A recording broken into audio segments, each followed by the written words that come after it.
Setting the microphone. We are focusing on getting the audio just right by setting the microphone. Although cameras have auto mic setting, it always best to manually adjust this feature. With automatic microphone setting, the camera is constantly worked to adjust the audio levels. That means if the video subject pauses for even just a brief few seconds, the camera will automatically boost up the volume to make up for the lack of sound. When the subject starts talking again, the audio will sound loud, even distorted to the audience. The easy way around this is to manually set the volume level of the camera's built-in microphone. Looking the focus. Cameras nowadays are designed to automatically adjust their focus based on the surroundings. While this is a great feature, is some of the sensors autofocus is not something that you should strive for while you shoot. That's why this setting is all about looking the focus. When you manually set the focus and plug it onto a specific point, you don't have to worry about the camera taking the focus of the video subject and placing it onto something in the background. If that were to happen, the subject would look blurry and out of focus, which we can all agree is not ideal.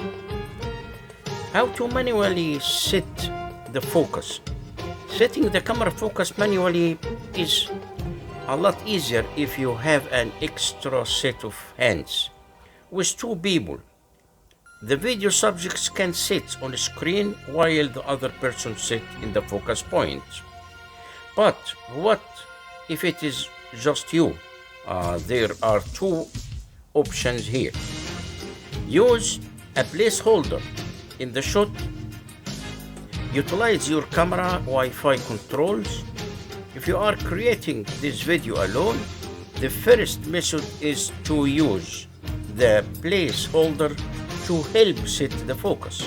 Bring something into the shot, a pillow, a backpack, or anything that you can bring it in a shot to hold the focus point while you changing the setting. White balance. White balance or color temperature is another setting that can distractly change the look and feel of the shot. By setting the white balance incorrectly, the footage could end up looking blurred or even making the subject look like an orange Oompa Loompa.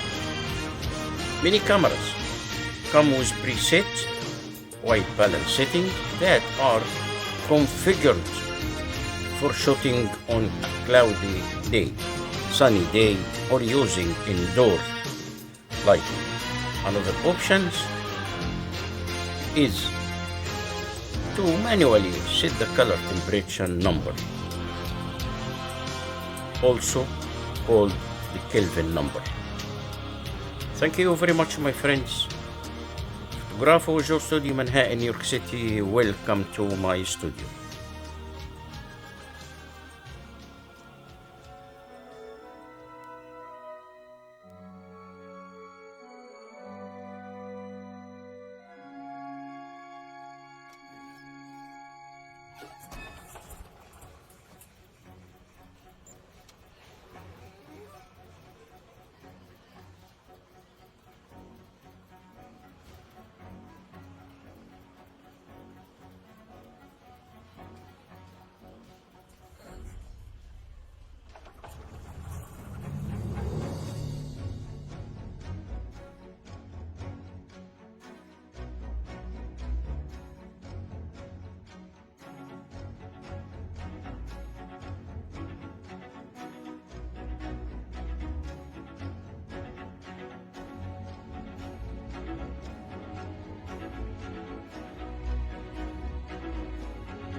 Bismillahirrahmanirrahim.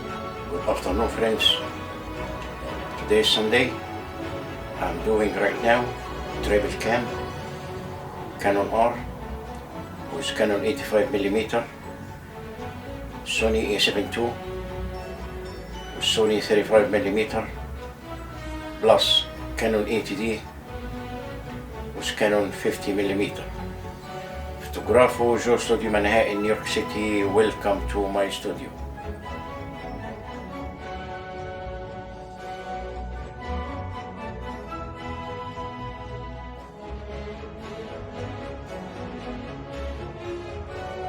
The bottom line, the great conundrum of photography is what is the both largely objective and largely subjective at once. On one hand, photography is often perceived as an object tool for capturing reality, a moment frozen in time, further fully recording what was in front of the lens. The camera is considered a reliable instrument capable of capturing scenes with incredible details and accuracy.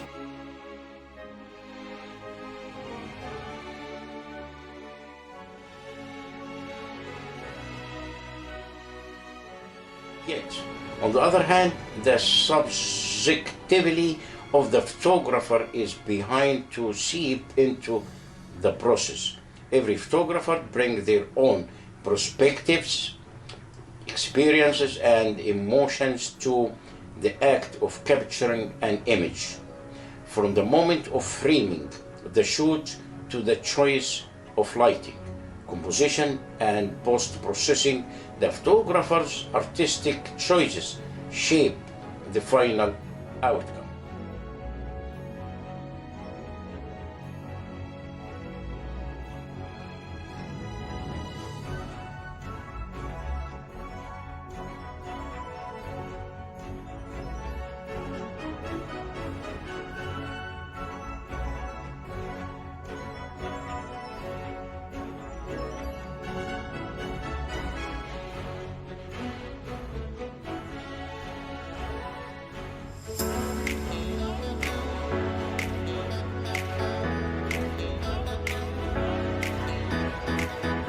Yet, on the other hand, the subjectivity of the photographer is behind to seep into the process.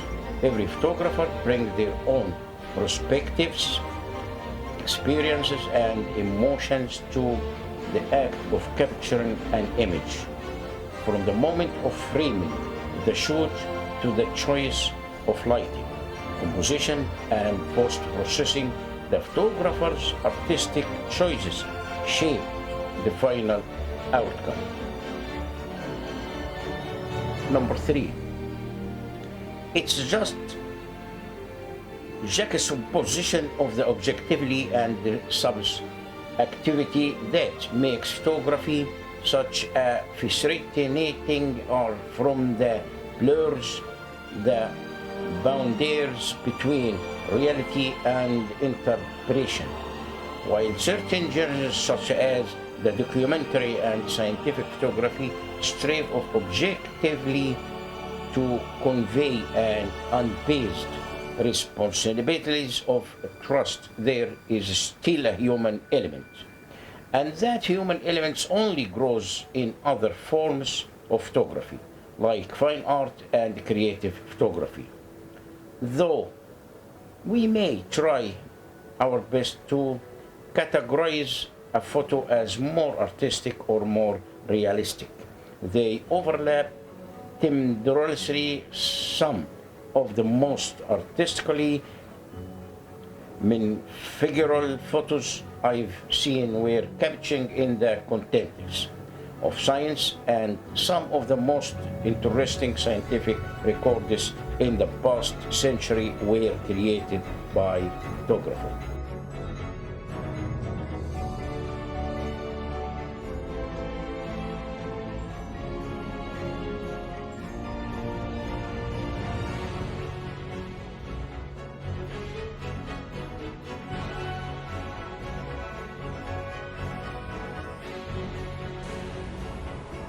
Bismillah ar-Rahman ar-Rahim.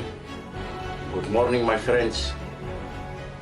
Today is Friday, as usual, and I'm doing new video with the Sony a7 II with Sony 35mm. Fotógrafo, Joe Studio, Manhattan, New York City. Welcome to my studio. Just for my knowledge, the Sony a7 II is the camera number 3 in my bag, but my camera number 1 is Canon R, and then Canon 80D, and then Sony a7 II, because the Canon, the color more natural, the resolution very high, and everything is perfect, the sound is good, everything is good. So, Fotógrafo, Joe Studio, Manhattan, New York City, welcome to my studio. Thank you very much, my friends. Have a good day, and have a nice weekend. Bye. Thank you very much, my friends. Have a good day, and see you soon. Bye. Thank you. The best camera setting for video.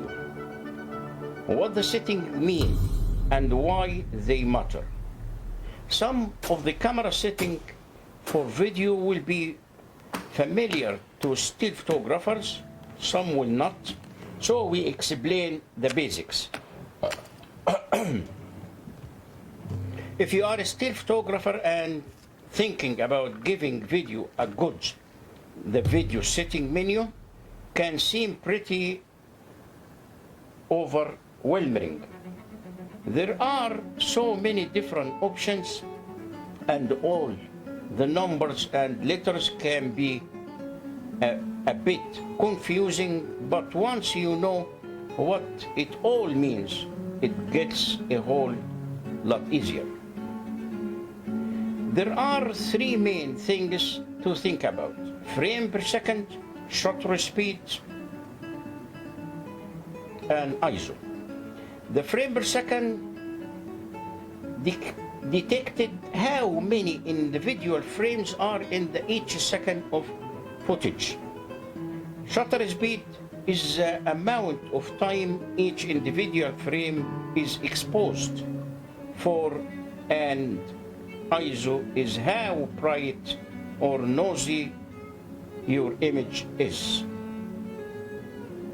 Once you have got the grips with the setting you need, you can start shooting. After you have filmed your content, you can start thinking about editing using the best video editing software available, but we will delve more into the world of video editing in the future posts. Number 6, aperture.